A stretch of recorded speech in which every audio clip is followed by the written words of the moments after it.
ছোট্ট রামিসা পড়ে দ্বিতীয় শ্রেণীতে, তার বড় বোন পড়ে নবম শ্রেণীতে। প্রতিদিনই বোনের সাথে স্কুলে যায় সে। গতকালকেও যাওয়ার কথা ছিল, কিন্তু স্কুল টাইমের আগে আগে রামিসাকে বাসার কোথাও খুঁজে পাওয়া যাচ্ছিল না। সারা বাসা খুঁজে কোথাও না পেয়ে রামিসার মা ঘরের দরজা খুলে দেখেন তাদের ঠিক অপোজিট ফ্ল্যাটের দরজার কাছে রামিসার একটা জুতো পড়ে আছে। মা ভাবলেন হয়তো প্রতিবেশীদের বাসায় গিয়েছে ছোট্ট মেয়েটা।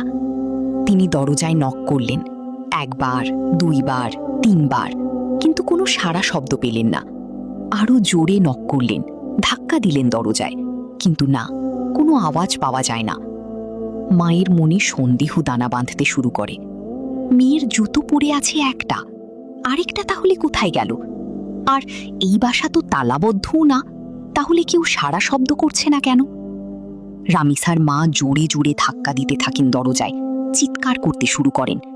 আশেপাশের সকলে এসে জড়ো হয়, তারপরও কেউ দরজা খোলে না। 999-এ কল করে পুলিশ ডেকে আনা হয়। তারা দরজা কেটে ভিতরে ঢুকে যা দেখে তা যে কোনো বাবা মায়ের জন্য এক জীবনের ট্রমা। ভিতরে খাটের তলায় পাওয়া যায় রামিসার মস্তকবিহীন শরীর, আর কর্তিত মস্তক পাওয়া গেল ওয়াশরুমের মধ্যে। মনে হচ্ছে সিনেম্যাটিক কোনো ক্রাইম স্টোরির স্ক্রিপ্ট, তাই না? জি না, এই ঘটনা গতকালকের ঢাকার মিরপুরের। ছোট্ট মেয়েটার সাথে যৌন নির্যাতনের ঘটনার আলামত পাওয়া গেছে।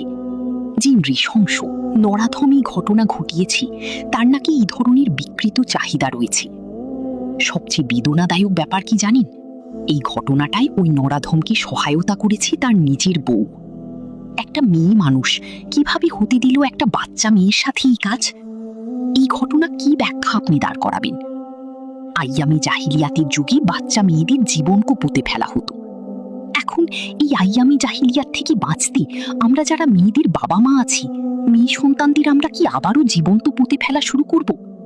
কি নৃশংস, কি নৃশংস!